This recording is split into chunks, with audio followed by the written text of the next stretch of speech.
Queridos hermanos, que el Señor les bendiga.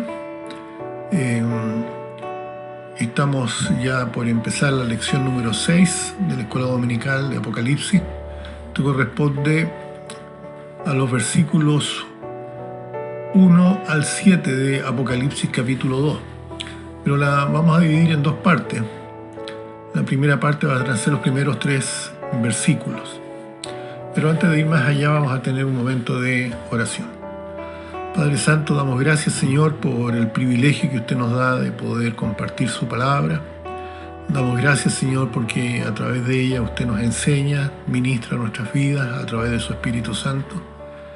Y por sobre todo, Señor, ya que hay una promesa de una bendición para aquellos que estudian este libro.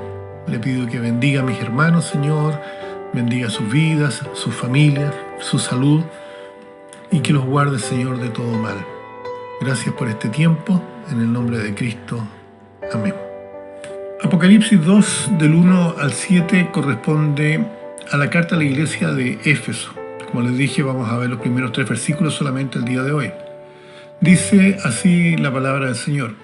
Escribe el ángel de la iglesia de Éfeso, el que tiene las 7 estrellas en su diestra, el que anda en medio de los 7 candeleros de oro, dice esto: Yo conozco tus obras, y tu arduo trabajo y paciencia, y que no puedes soportar a los malos, y has probado a los que dicen ser apóstoles y no lo son, y los has hallado mentirosos, y has sufrido, y has tenido paciencia, y has trabajado arduamente por amor de mi nombre, y no has desmayado. Pero tengo contra ti que has dejado tu primer amor. Recuerda, por tanto, de dónde has caído, y arrepiéntete. Haz las primeras obras, pues si no, vendré pronto a ti, y quitaré tu candelero de su lugar, si no te hubieres arrepentido. Pero tienes esto, que aborrece las obras de los nicolaítas, las cuales yo también aborrezco. El que tiene oído, oiga lo que el Espíritu dice a las iglesias. Al que venciere, le daré a comer del árbol de la vida, el cual está en medio del paraíso de Dios.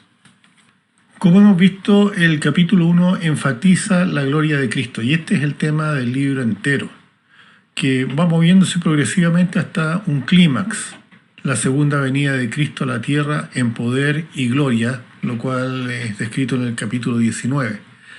El significado espiritual de la persona de Cristo y su venida para juzgar al mundo se aplica en los capítulos 2 y 3 a problemas espirituales de sus iglesias y los que hay en la tierra ahora.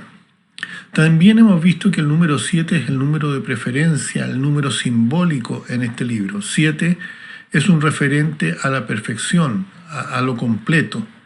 Estas 7 iglesias escogidas son representativas de todas las iglesias, y estas 7 fueron escogidas por varias razones.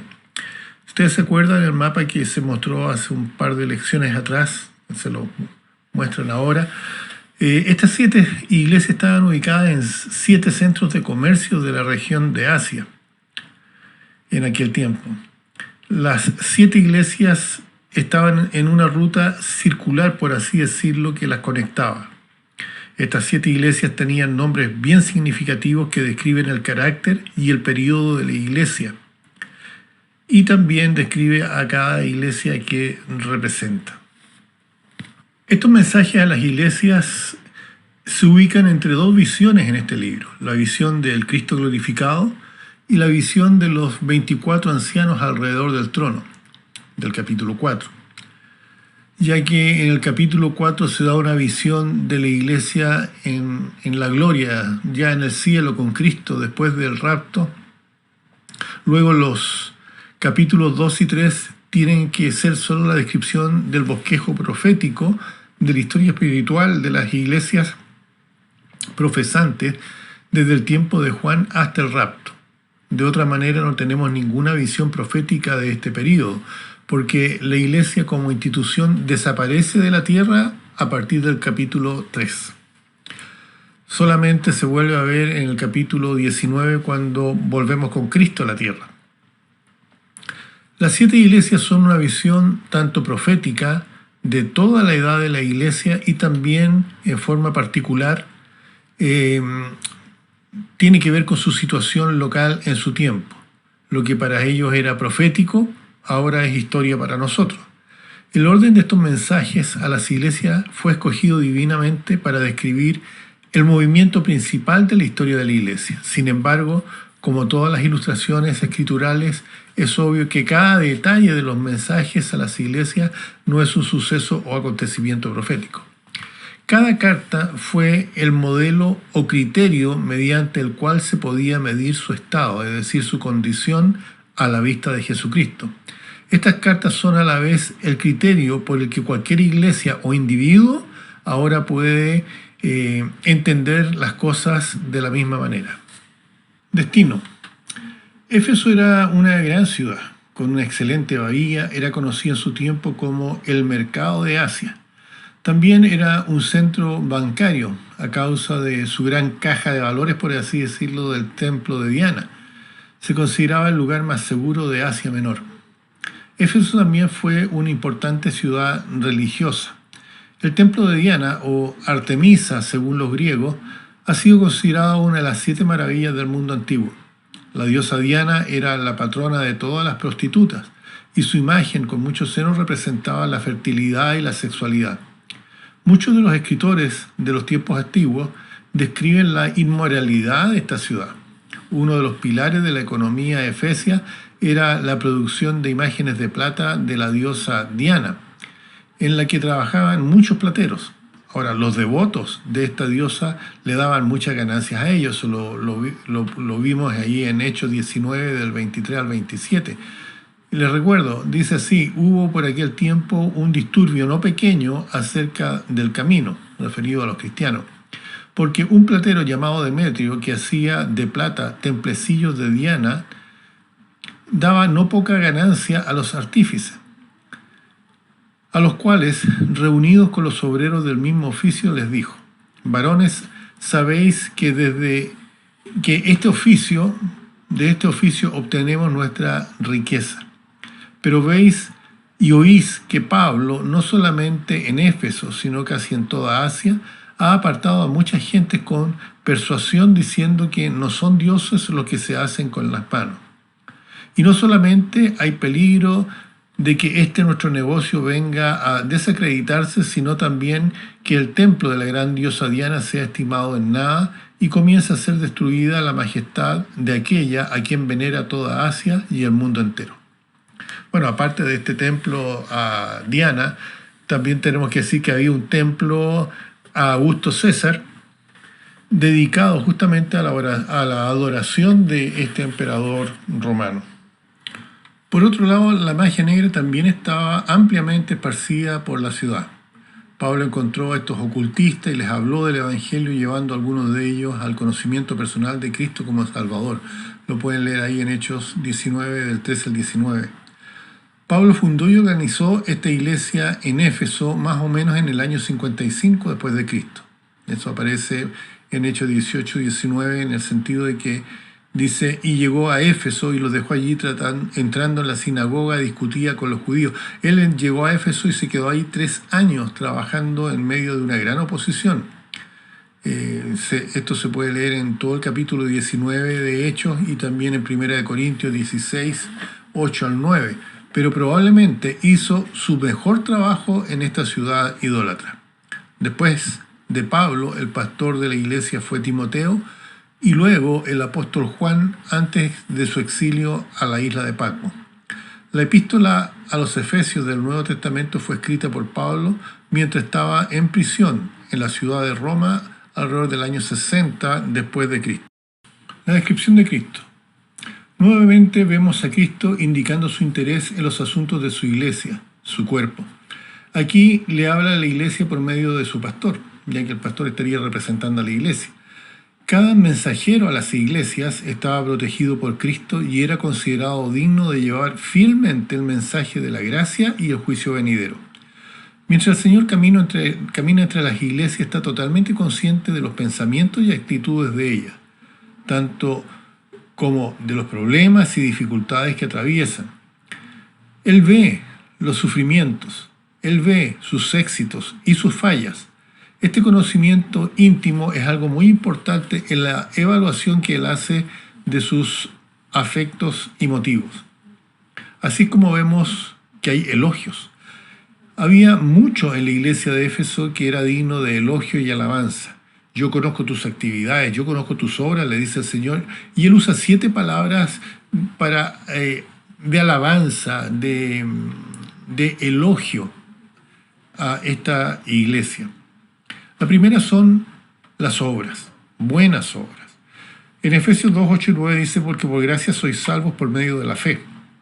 Y esto no de vosotros, pues es don de Dios, no por obras, para que nadie se gloríe. Sin embargo, Tito nos aclara un poco más y nos dice, en Tito 3, versículos 5 y versículo 8, nos salvó no por obras de justicia que nosotros hubiéramos hecho, sino por su misericordia, por el lavamiento de la regeneración, por la renovación en el Espíritu Santo. Y agrega el versículo 8, palabra fiel es esta. Y en estas cosas quiero que instes con firmeza, para que los que creen en Dios procuren ocuparse en buenas obras. Estas cosas son buenas y útiles a los hombres. Ahora está hablando aquí del servicio del cristiano. Las obras cuentan después de que uno ha aceptado a Cristo como Señor y Salvador, como un testimonio de un cambio de vida. ¿Ya? Cristo no pasa por alto ninguna cosa. El trabajo no solamente nos habla del servicio rendido, sino de la persona trabajando con un costo, con una pena, con un cansancio. Estaban trabajando diligentemente bajo grandes dificultades. Cristo menciona 2 veces su trabajo, pero la iglesia puede hacer muchas obras y así, a pesar de todo, fallarle al Señor. La paciencia, un fruto del Espíritu Santo, aparece ahí en Gálatas 5, del 22 al 23. Aquí se usa en el sentido de 1 Corintios 15, 58, donde dice, así que hermanos míos, amados, estad firmes y constantes, creciendo en la obra del Señor siempre, sabiendo que vuestro trabajo en el Señor no es en vano. Revela esa actitud de lealtad en la práctica, y Cristo los alaba por esa razón. También le dice, no puedes soportar a los malos. Ellos no eran muy pacientes con los malos. Los miembros tenían un discernimiento espiritual y no toleraban a los problemáticos, ni escuchaban a los que enseñaban doctrinas falsas. Hoy día necesitamos esta característica. Ellos conocían bien y eran fuertes en la palabra de Dios. Sería bueno que ustedes leyeran Romanos capítulo 16, versículo 17, 2 de Tesalonicenses 3, 6 y 2 de Juan completa. También le dice, has probado a los que reclaman ser apóstoles. Ahora, los probaban a través de pruebas espirituales y las escrituras mismas. ¿Ya? Hay escrituras como 1 Corintios 9, 2 Corintios 12, 12, comparándola con Marcos, capítulo 16, versículo 17 y 18, con Hechos 2:42. Hoy día también necesitamos esto porque hay una tendencia a comprometerse con el pecado y con las falsas doctrinas. Por lo tanto, esta iglesia se mantuvo leal y firme en cuanto a doctrina y práctica. Ha sufrido. Ellos habían pasado por pruebas y habían permanecido fieles por causa del nombre de Cristo, tal como dice en Hebreos 11:27. No has desmayado. No dejaron su fe ni de hacer el bien, como dice Gálatas 6:9. Esta iglesia tenía vigor y fuerza espiritual. También ellos rechazaban la inmoralidad, dándole el nombre que correspondía, y expulsaron a los nicolaitas, que eran falsos maestros que enseñaban que las acciones del cuerpo no afectaban al espíritu, de modo que se puede salir y pecar sin problema. Habla de las obras de los nicolaitas aquí en Éfeso, la primera época de la edad de la iglesia. Pero fíjense que pasando el tiempo, llegando a la edad de la iglesia de Pérgamo, esto ya no solamente eran obras, sino que llegó a ser una doctrina. Si ustedes se fijan en Apocalipsis 2:15 dice, y también tienes a los que retienen la doctrina de los nicolaitas, la que yo aborrezco. Como notas, según ellos, lo único que se necesitaba era una profesión de fe sin necesidad de una vida santificada. Eso es lo que podemos ver justo el día de hoy. La palabra nicolaita significa conquista del pueblo o los laicos, refiriéndose a un orden sacerdotal o clero, idea que se comenzó a gestar poco antes de la muerte de los últimos apóstoles. Ahora, la palabra tiene referencia a una secta que empezó a crecer en el tiempo en que empezó a producirse una jerarquización religiosa, que se hace evidente hoy en día en muchas denominaciones, pero mucho más marcada en el sistema católico romano y ortodoxo griego. Esta era una posición oficial reclamada por estos nicolaitas, cosas que Cristo aborrece. Por todas las apariencias externas, la iglesia de Éfeso ciertamente parecía una iglesia modelo, digna de un alto grado de elogio. Vamos a terminar hasta este momento con la lección. Vamos a seguir el próximo domingo, Dios mediante. Y como les digo, cualquier pregunta o duda que ustedes vayan teniendo, pueden hacerla llegar al WhatsApp de la iglesia, que se les va a mostrar en unos segundos más. Terminemos con un momento de oración. Padre Santo, gracias Señor por este tiempo, gracias Señor por su palabra, gracias por que podemos ir aclarando, Señor, muchos conceptos, muchas ideas, y ayúdanos, Señor, a ser fieles testigos suyos.